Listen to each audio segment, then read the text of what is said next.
going on, everybody? Welcome to episode 3 of Starting from Scratch. My name is Nicholas Scanley. I'm joined by my ever faithful friend, colleague, and mentor, Tyler Patterson. Yep, snacking on some M&Ms, but I'm here. Snacking on some M&Ms. And I just ate a handful of chocolate chips. But you know what? That's the fuel for the 24/7 grind. That's right, drinking coffee. Drinking coffee. Oh my God, it's 9:34 at night. You're a monster. Hey, I still got work to do. All right, let's get into it. Oh, I'll tell you what, I got my butt kicked today, but that's a whole different story. What have you been working on today? Well, I've been negotiating houses, doing a lot of real estate sales lately. My dog squeaking the ball. You want to start over? Let's start over. No, I mean, this is pretty much how it goes. But so you've been just doing some regular real estate work today? Yes, been doing a lot of regular real estate. It's been, I don't know, coronavirus hit, and all of a sudden I feel like I got a lot busier with real estate. You know, interest rates are low. People are trying to take advantage of it. A lot of helping people sell their current home and buy a new home and trying to navigate that in different strategies. So I probably have 5 couples or people that are doing that, which is basically essentially like 10 deals going on right now. Plus, of course, all my investors' projects and my own projects, and it's madhouse. Well, here's a question for you. Can we talk regular real estate for a second? Of course, yeah. Not just real estate investment. So I've heard that the criteria for getting a mortgage right now has been elevated. With certain banks. Like that you need a 700 credit score or that you need 20% down. Is that true? With certain banks. Okay, can you elaborate? Yeah, again, I'm not a lender, but we are still pushing forward with people that may have a 620, 630, 640. Those have not changed. If you went direct to certain banks and are looking to refinance your house, it's a different story. Chase Bank's one, Navy Federal's another. Different banks like that have upped their criteria. But as far as somebody going to a mortgage lender, mortgage broker, and looking to get a mortgage on a home, I have not seen those things change. In fact, I would actually tell you that with the lower interest rate, they're actually approved for more because their debt to income based on their interest rate has brought their monthly payment on a certain house. So with the change in the interest rate, whereas you may have been qualified for a $250,000 home, now the interest rates have gone down, actually brings your pre-approval up based on that interest rate. Okay. And to touch on another thing, and this is just my view on it, but you can obviously elaborate since it's your day-to-day profession. I feel like we've been in a seller's market, right? Yes. Just anyway, but I feel like right now people are being a little more hesitant to sell their homes. This is just what I'm thinking. You can tell me if I'm right or not. Been a little more hesitant to sell their homes because of having traffic in and out and feeling like the market is unstable, that it's created even more of a scarcity of homes, and it's actually become even more of a seller's market. Can you comment? Or have you seen no real change as far as availability goes? I'm probably going to, here's what I have seen, okay? And mind you, we probably have over 20 deals under contract right now, working with another 10. I mean, we have a lot. So right. And I say this because my personal opinion is that if you're in this low 200,000 price range, it's still a seller's market. From 250 to 300, it's a little moderate. It's you know, not as you listed a house and you got 5 offers in a week. It's a little bit more drawn out. Over 300, I think, is a buyer's market right now. I think with coronavirus, we actually kind of shifted into a little bit of a buyer's market, personal opinion. I think it was a great opportunity for people to buy. I think we're starting to transition back into a seller's market as this thing works itself out. But the competition for buyers out there, I think you're in a better position. The latest deals that we've done, we've actually been able to negotiate different things, price off list price, different factors and things that the sellers have taken because they're not getting those multiple offers, which drives the price. So we actually, it's fun. It was fun before. Don't get me, closing the deals and getting that thing done. I actually enjoy it better as a buyer's agent now because I actually get to negotiate more. And there's no other, in my opinion, there's no other competition out there. So I'm able to actually push hard and don't have to get the deal wrapped up tonight by giving them list price. I'm able to negotiate more. So you're seeing, I guess we have conflicting things going on. You're working with more buyers, but you're seeing less buyers out there in the market. I mean, I still have all my tons of listings, right? Right. But yes, I think that there's less competition out there.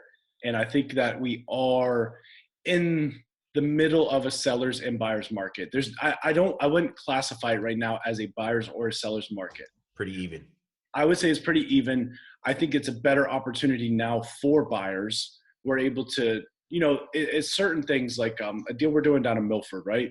Great price range, offered a lot. We came in around when it first got listed, right? That house within a week would have 5 offers. There was no other offers. We were actually able to negotiate and get this deal done, and actually for less than list price. Where have you ever seen that before, right?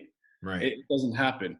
Not recently. So I think, yes, it's a great time for a buyer and a great time for an agent to actually really work your negotiation skills, because you're able to now. You're not getting that influx of buyers as soon as a house is listed. Now, houses change, house to house. You can have a house that's listed that meets a criteria of an open market. Like, for example, in a $200,000 price range. Mass appeal.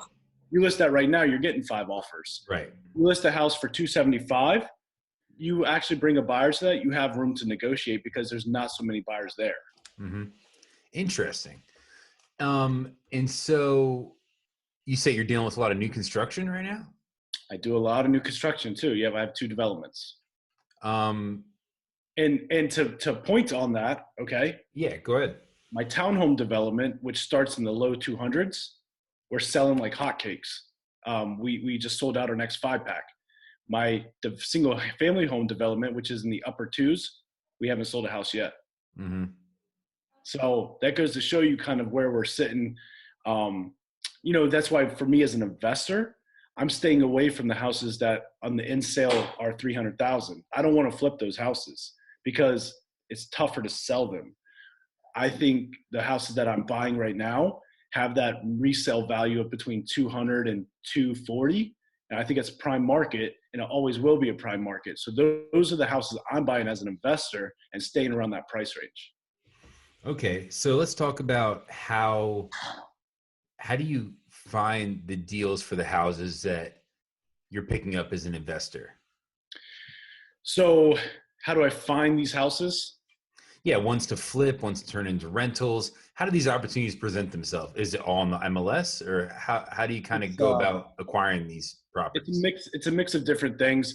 We'll start with MLS, of course. So this is going to sound crazy. I have an auto email on my own MLS. So I am a contact on my own MLS, and every single morning I know exactly what house has been relisted back to active because the deal fell through, newly listed, went under contract, or any of those terms, right? So I literally wake up in the morning and the first thing I do is check that email and see what houses are out there. The reason for that is because then I can set my day up, because if I see a house that's hot, I know that at some point today I got to go look at that. Whether it be first thing in the morning, afternoon, I'm hopping on that house. So I wake up, I check my MLS email, I see what houses have been back to active, newly listed, those sort of things. A lot of my houses I buy that went back to active, and I'm able to jump on them first day because the seller was all tuned up and ready to get to closing.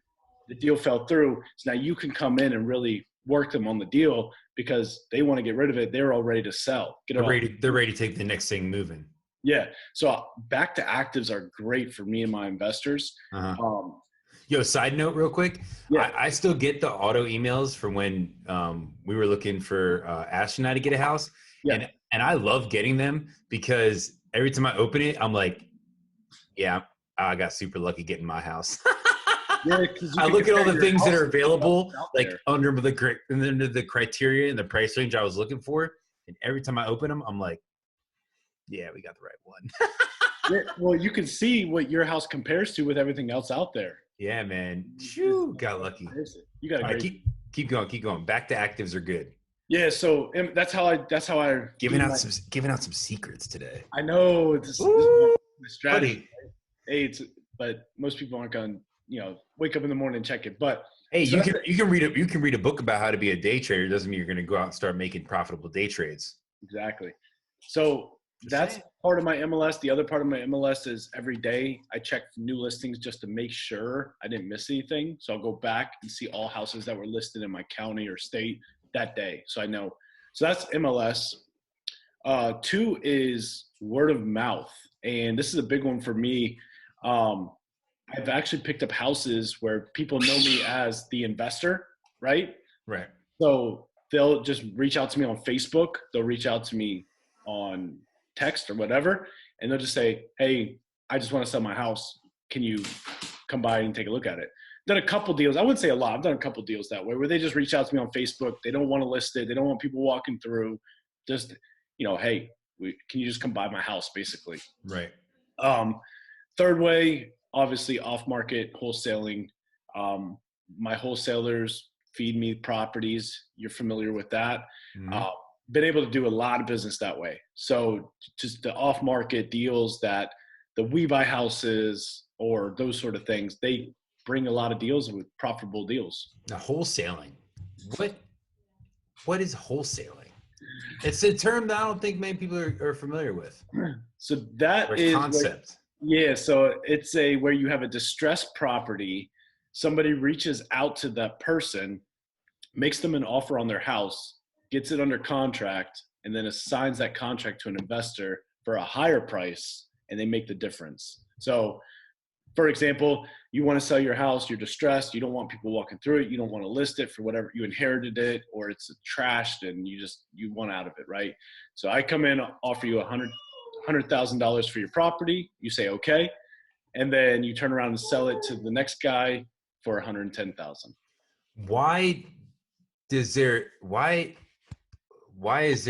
a place for a business like wholesaling? Where does the necessity come from that these people are able to operate and make these deals? I think a lot of it has to do with one, people don't think that real cash investors exist. Like somebody's not just going to come in and buy their house as is, and they think that they got to do a ton of repairs or and you do to get a mortgage. But us investors, we come through. I'll give you an example. I have a house right now, buying it through a wholesaler. Okay, he gave me the deal. They live there. They don't want people walking through their house. They know it's trashed, but they just want out. They have some land they want to build on. They just want to get out of this house, okay? Mm-hmm. So they don't want to list it. They don't want people walking through. They don't want to deal with realtors. I say that, I'm a realtor, right? Yeah, or inspections and right. Blah, blah, blah. So they asked, hey, if you can give us 60 days at a certain price, you can have the house. And well, I guess so my question really was why does the position of wholesaler exist? Why aren't investors just being able to pick up these properties themselves? Oh, it's a lot of legwork. I mean, it's a ton. It's a lot of people do mailers. Well, they'll send out 1,000 mailers to get 10 responses, to get 5 appointments, to actually get one deal. Because you got to think too, you have to sift through a lot of deals. Because somebody could say, yeah, I want to sell my house. But if they're not willing to go down to a certain price, then there's no deal. Because there is a threshold where you have to buy these houses at. So if somebody's not willing to move to that price where we need to pick it up at, then there's no deal. So you might get one deal out of 1,000 mailers, maybe 2,000 mailers. You have a lot of phone calls. And 100 conversations. Yeah. I mean, you got to talk to a ton of people. And for me, myself, I don't have time to run down 100 people following up with all them when I have multiple businesses going on that I have to maintain. Mm-hmm. So wholesaling in itself is a whole nother business, but it requires a lot of time. And that's why these wholesalers typically would make $5, $10, even $15, $20,000 on an assignment because they get one deal, a month, one deal a quarter. And then they had just worked for 6 months for that deal or 3 months for that deal. I mean, it's a lot of upfront work to get that big payday. It seems like wholesaling is almost like the entry level position of real estate investing. Any comments? Mr. Patterson. What's all the what are you getting all worked up about? Because I think so the he hauling about. I think that wholesaling is actually more difficult part of real estate. I think wholesaling requires a skill, multiple skills. You have to have communication. You have to build trust in the client. You have to have your back-end investors that you can bring to the table. You have to understand title and how title works and get in it to closing. You have to understand the legal part of the contracts. So I think renovation costs, ARVs, which is what's the house worth after it's fixed up. Mm-hmm. Where can you purchase this house at? But then also you have to assign it to an investor that's willing to pay a premium for you assigning this. I mean, I think wholesaling is actually tougher than just real estate sales in general, because real estate sales, we work with the buyer and seller. We don't need to understand the lending side or the title side because it's all handled for us, right? We start them with the lender, they take care of the lending. We send it to an attorney, they take care of the closing. As an agent, we work with buyers and sellers. It's not, of course, I know it, doing it enough times, but new agents that come in, they can learn through real estate doing sales. Somebody can't just jump in and do wholesaling because you are responsible for so many moving parts that you have to understand. So I think wholesaling is its own business. You can make a lot of money doing it, but it's definitely, you have to have multiple skills and it requires a lot from you. And that's why you make more money on wholesaling than you would on a real estate transaction as a realtor, typically. So here's the question. So we're doing a podcast about real estate investment, right? And there are a ton of them out there. There's a ton of books, there's a ton of podcasts, there's a ton of seminars. At the end of the day, though, it almost seems kind of straightforward, though, doesn't it? It is. I mean, is that because we've been immersing ourselves in it? Like, what are the basic concepts that you think that someone has to get over to really kind of understand the mechanics of real estate investment? You know what I mean? Like, there's obviously there's two main kinds, right? Fix and flip, buy and hold. Yeah. Those are the two most popular. Two most popular, right? Yeah. So why don't you see more people kind of get into this? Why do people, what's the most intimidating factor about all of this that kind of prevents most people from ever getting involved? Risk is a big thing. I think most people aren't willing to, risk what it takes to do real estate investing, and that's understandable. It is a risky business. Anything can happen. And what's risky? The lending? Everything's risky. Yeah. Well, what would you rate as number one? Taking out a $500,000 loan? Well, and that's the other thing that I think scares people. I think people think that they need $150,000 liquid cash to purchase these homes, but you don't. But I think the riskiest part is if you don't understand construction, you don't know what you're getting into unless you get a GC. So that's why I use a GC. I know construction, but I bring in a GC anyway. Two, making sure you know what the house is worth, which is make sure you have a realtor that's going to help you determine and make sure they're accurate on their renovation and what the house is worth. And of course, lending. I mean, that's important. The loans that we get are typically 10 to 12% interest. They're short-term loans. They're not meant to be held long-term, but they get us through the renovation process so we can refinance or sell them. But I mean, 10 or 12% is scary when you're talking about a $150,000 loan. Yeah, no kidding. So, yeah, that's, $15,000 in interest, give or take, but $15,000 in interest over the course of a year, over $1,000 a month in interest. So I think it's really important. You have to be a people person, even though you might be in an investment, because you have to work with other people and you have to form trustworthy relationships with other people to get where you're going. It's impossible to be an expert at everything. Correct. And if you're an expert at everything, you're probably not going to make it.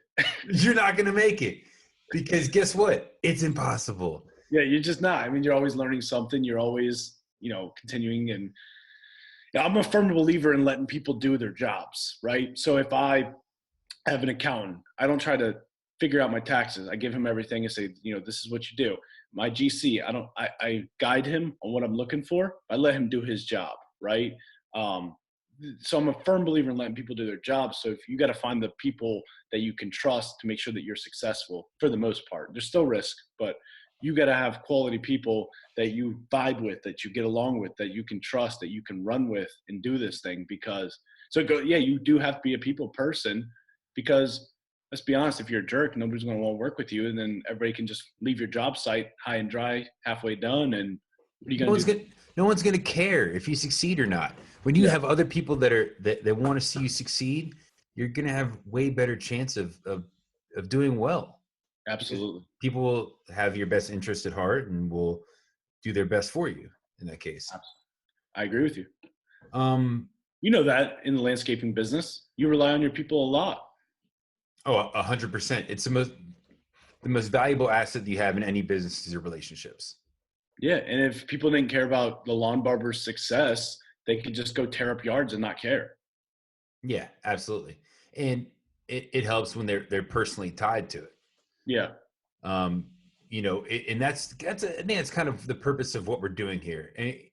And I hope that people do watch this, because it's possible to get involved with real estate investment. But in the beginning, it makes a lot of sense to team up and to work with other people and to kind of go in together on projects to kind of get started and have other people that are more knowledgeable care, because they're invested in the results in the beginning. either that, or like I said, get to a point where you found relationships where you can mentor under somebody that's willing to teach you, so that you are ready to jump in on your own, but through the guidance of a mentor that's willing to help you, teach you, kind of roll with you. Finding a mentor is tough though, man. No, I don't think it's How do tough. you get somebody just to like, I mean, luckily, I mean, for you, like you're one of my best friends. Like it was easy, and we were already working together doing marketing Yeah. and everything else. So I was already shadowing you. So it basically happened organically. But what if you're like, I don't know, a restaurant manager, for example, and you want to get into real estate investment, you don't know anybody in real estate or investing. Like, I would say, man, you'd actually be surprised if you just message somebody or call somebody. I tell you, if somebody messaged me right now and was like, "Hey, I want to get into real estate investing," and showed that they were serious, I'd help them, no problem. I know the power behind it. I love seeing people succeed. I love people seeing, I love seeing people grow their businesses and do this. So yeah, if somebody reached out, not that I'm anything spectacular can help you, but I know a little bit about real estate investing and could help that person get started. Absolutely, because I did that with somebody I just tacked on to them and said, "Hey, teach me everything you know." You got to show that you're serious. But I think if somebody were to want to get into real estate investing, message 5 people that are doing real estate investing, and I bet you at least one or two, maybe all of them, will be willing to help you if you show you're serious. so we've been a couple ping pong balls so far this episode, Yeah, we're all it's all and the place. that's cool. I mean, this is how the conversation goes. But I want to kind of find like maybe like a central theme. So let's talk a little bit more about the thing that's on everybody's mind that we haven't talked about in depth really in any previous episodes, and Yeah, that's the COVID-19 pandemic, right? yeah, Directly relating to the business, we kind of just talked about that it's almost what it's basically created a buyer shortage. Um, what kind of experience are you seeing just as far as how it's affecting the real estate industry? I mean, it's obviously affecting things like open houses and showings and yeah. even closings, right? So what have you seen? What are you experiencing? What is it like day to day doing real estate during COVID-19? Um, it's different. It's really different. I mean, you go to show houses now and you have to put on booties and gloves and a mask before you even walk in their door. Um, it's weird out there. It's weird doing settlements without all of us sitting at a settlement table signing signing documents, smiling and laughing together. Now buyer has to walk in, sign their documents, they walk out. Seller walks in, or seller walks in first, then buyer goes in after them after they've already left and signs their documents. No realtors are allowed to attend. Obviously, we can't do open houses, and open houses were a big part of our marketing and what we did. Can't do those anymore. It's weird doing real estate now. I'm going to be honest. I think I don't know. I don't know how to really dive into that because I'm one to just adjust to it and keep. Well, let's say, I'm sorry to cut you off, but let's just say I want to sell my house and I want to sell my house. I want to move into a different one, right? What are we talking about are the mechanics to sell my house? What is anything different? Nothing's different for me except for the precautions of having people walk through the house. What I'm trying to do is vet the buyers that are coming through. Like I want you to send me a pre-approval letter. I want to make sure that they're good before they walk through the house. I have my sellers that will leave, and when they come back, I say, make sure that you bring sanitizer with you and just hit the doorknobs, hit the, anything. We'll leave sanitizer in the houses. So we ask that buyer's agents, if they touch anything, to just make sure to wipe it down before you leave, throw your sanitizer away. It's just an adjustment that we're trying to make and trying to get through. It's just weird. I don't know. Everything is weird, man. It is. It's weird. I'm hoping that we just come out of this and everything be. And then that's on an investing side too. That's kind of what I'm banking on is, we come out of this and I think it's going to go right back into a seller's market. There's going to be a lot of buyers that come through. Of course, we're in Delaware, so it's different because we were in a strong seller's market when other places were actually hurting. So, and we're still moving strong right now. So I think when we come out of this, it's going to be even stronger seller's market. And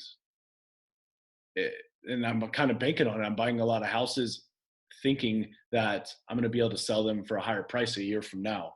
And I'm even a year or two from now. And that's why I'm holding on to them as rentals, maybe short term or creating the equity. Here's a question. Something I was thinking about the other day is we're quickly rolling into summer, right? Yeah.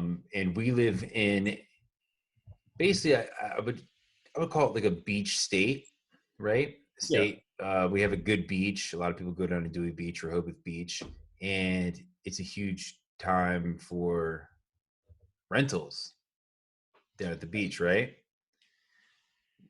What would you be thinking right now if you owned a bunch of typically beach rentals that rent for like $1,000 a week? Yeah. So that there was regulations and restrictions that came out on short-term rentals. I didn't dive into it too much because I'm not that involved in it. I don't do a lot of these, but I can tell you, well, you already know if you live in New York, Maryland, PA, you can't come to the state without self-quarantining for 14 days. Can't do the short-term rentals to these out-of-state clients. It's not good for them. I feel for them. I feel bad for them. I mean, it's going to really hurt them in that market. It's a special, unique market, of course. And I actually threw around the idea of buying a condo down in Ocean City and Airbnb in it. And then I would have a week or two myself in the summer to use it. But then aside of that, I mean, imagine if you did. I mean, you would have to sit on this and you'd be paying the note on it, something like this, with no income coming in. And, some of these beach houses, they're not cheap. So what are we talking about right now? We're talking about risk. Yes, it's a lot of risk. But can you absorb that loss? Well, here's the thing. Here's the different types of investors. Are you the investor that makes the money and goes and spends it and doesn't either reinvest or stock up? Or are you the investor that prepares for times like these? And that's a big thing. If you're a real estate investor, you have to know that these pullbacks are going to happen and you have to be prepared for it and have a game plan ready for it. If you're going into real estate investing and you're buying all these properties but don't have any capital lined up or any way to source that capital, you're going to get banged up and you're going to get hurt. So you as an investor have to be smart enough to know that these times are coming and be prepared for it. I would like to imagine that with these short-term rentals, a smart investor would have made a lot of money in the summer months that covered their mortgage plenty over. Okay. And hopefully they banked some of that money back because they knew that something like didn't know, but recession. We've been talking recession for the last 4 years, right? The recession is Mhm. coming. The recession's coming. So if you didn't plan for a recession, then the real estate investing can really bite you and really hurt you. So you have to know recession's coming. You have to plan for it as a real estate investor. You have to know that these times where we're flipping houses, making 20 to 40,000 a house, or selling them in a week with 5 offers, it wasn't going to last forever. You're naive to think that. So you have to be prepared for a time like this, and that this was going to happen eventually. So how many doors are you working on right now? Doors working on. I have 3 under construction. How So many, I how many have under contract? 2 more to buy. And how many in operation? Uh, What time is it? 8, 8 in operation. 8 in operation, 3 under construction, and 2 under contract. Yes, And buying and selling houses as a realtor. as a realtor, working for a construction company on the new Selling the new construction construction. Yep. deals, and you have a Um, daughter and 2 large dogs and a whole bunch of dirt in your backyard. yeah, man. It sometimes gets grueling. What do you think? So I have to say organization is the number one key then, huh? Yeah, you have to stay organized. I keep a running list of just different things I got to do, and that it's very daunting sometimes. I love this business. I mean, I thoroughly love every part of this business that I'm in. Um, I never. Sometimes I complain a little bit when I want to shut down and my phone's still going off. But then I have to think back. Well, I'm a realtor. I signed up to be a realtor. Of course, my phone's going to go off. I'm thankful my phone is blowing up. Yeah, you'd be pissed if the phone wasn't ringing. Exactly. So I'm definitely thankful for that. It can be daunting, man. It's a lot of work. The calls start around 8 in the morning, and they before we got on this, and it's 10 o'clock at night, I was finishing up a phone call with another investor, talking to him. It's nonstop grind. I had a listing appointment earlier today and talking to them about selling their house, buying a new house, and doing the day-to-day operations. But that's also why I have a great team of people that I can work with, a GC to run my construction crew, realtors that work on my team that help with a lot of my buyers, and lenders that do their jobs with me. And so it's an assistant that thoroughly helps me all the time. So she works hard for me. So Yeah, man. How's been being a landlord so far? Because you've been a landlord for, I don't know what, 4 months. yeah, 4 months. What do you think? How's being a landlord? I like it. Of course, it has its challenges sometimes, but like cops showing up. But inside joke there. I think it's Well, I think you were doing renovations on all these properties when you first picked them up, so you're not really dealing with like a day-to-day maintenance issue. yeah, because I'm renovating them all, getting them all up to par, up to code, and Right. just dealing with the normal stuff. Now, like one guy hit me up and he stripped his diverter in his shower and he couldn't get water to his shower. His shower wouldn't work because he stripped his knobs. So that when he Oh, turned you said I had no idea what a diverter was. the diverter, it's the thing. It's the thing in your What is a shower diverter? when the thing in your shower, when you turn the handle, it brings your water. Uh-huh. He stripped the handle, so when he How? turned the handle, I don't know. I He had no just idea. he just said, hot water. Yeah, Ugh. and he stripped it. So then when he turned the handle, it didn't move the diverter to control the water to come into the shower. Mhm. So I was like, well, great. I'll send somebody over. You use a property manager? I have a property manager. She runs all my properties because, again, I have a lot going on. I'd like to continue to focus on new business and bring it and handling business. So I Property bring manager, well worth the money. well worth the money. Recommend it to anybody. Recommend it. Well, so it depends on your situation. Sure. I run a real estate business. I have a real estate team. We do a lot of off-market calls and stuff like that. I'm Mhm. buying and selling properties, flipping properties. I don't have time to manage my properties, so I do pay somebody. Doing But super successful podcasts. yeah, exactly. Right. So if you're a landlord and that's all you do, you can manage your properties, no problem. Right. I don't have the time, but also I have to focus on the business that brings in the money. So I am able to invest into properties. Okay. And I learned that lesson the hard way. So, All right. So what's the short-term strategy, real estate investment strategy? so right now, I think it's really weird. Continue to just gobble up everything in your path. Well, so for the last month, that has been the goal. I want to Right. buy everything I possibly can. And Buying spree. I did. I did. You're Okay. pretty successful in that. Sure. Yeah. Investors are coming back to the market now. Mm. It's not as easy to buy these properties. We're getting multiple offers again. Um, I so I like starting to poke their heads back out. Yeah, because coronavirus states are starting to opening up, so people are starting to feel a little more relieved. So they're coming back and looking to buy property. The reality is, it's probably not going to get any worse as far as being shut down. Yeah, well, we hope not. Well, with states opening up and stuff, we like to We think hope that. not. Yeah. But for a while, we're thinking like, dude, I might even be able to go out and cut grass. You know what I mean? Right. But luckily, it didn't get that bad. Doesn't look like it's going to get that bad. So people are starting to come out and starting to. Yeah. So investors are coming back. They're offering on properties again. So for the last month, my goal has been to literally work as much as I possibly can and buy as many properties as I can. It's a good plan. I did that. And so I'm hoping when all this coronavirus is over, we talked about buyers, sellers, we flip back to a seller's market and I'll have properties that will have a lot of equity because I bought them in a time when everybody disappeared. There was no competition. I was able to get these houses cheap and on sale. And then now we're going to go back to, multiple investors driving the price up on these houses. Okay. Quick question. No explanation, just a simple answer. Hey, real quick before you say that. So short term. Okay. Go ahead. Short term. You ready? Yeah. So give me the master. After I deal with all these properties, short term is to go on vacation and recharge. Dude, you've been saying that ever since we started hanging out again, like every month. Bro, I'm about to take a vacation, bro. What's your question? You're never going to take a vacation. One of these days. Quick question, right? Yeah.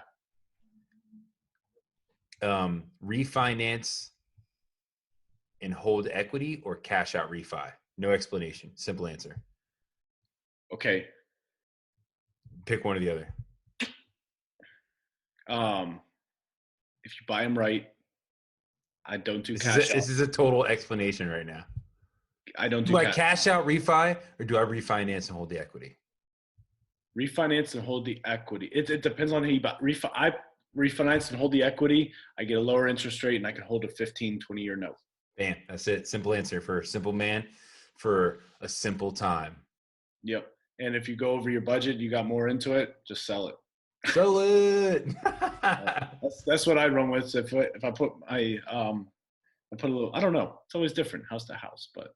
Well, sweet, man. You know what? I think we packed 1 million shows into one show, but we can keep doing it every single week. Yeah, this is good. We talked about a lot of different things. We did. I'm serious though, man. I've been burning the midnight candle every day since coronavirus hit. Vacation. When everything opens back up, I'm taking a vacation. Dude, I hope you're serious because I'm pretty serious about my vacationing. I know you are. I'm like 3 or 4 weeks overdue a trip to Florida right now. I can feel it in my bones. I like to think too that I have really good systems in place that I can actually take a vacation now and things could hold their own. You'd be surprised. Yeah, I think that everything would be fine. I would think in Virgin Islands. St. Martin's been on my list. St. Thomas, whatever. I'll do that too. St. John's. That sounds good. We should. I want to do it. Let's go. We can go right now. Flights are cheap. No, I'm just kidding. But hey, listen, this has been Starting from Scratch. I'm Nick Yanley. Tyler Patterson. You're Tyler Patterson. And we're just two dudes, good friends that love real estate investment, love talking about it, love learning about it, love talking with other people about it. So if you're still listening, you should have learned something. And if you have any questions, feel free to reach out to us. We'll keep bringing you the action. Right? Always. That sounds good to me. That's all it is. All right, And guys. if you're a hungry investor, don't be afraid to message me. Let's talk. Let's do it. That's it.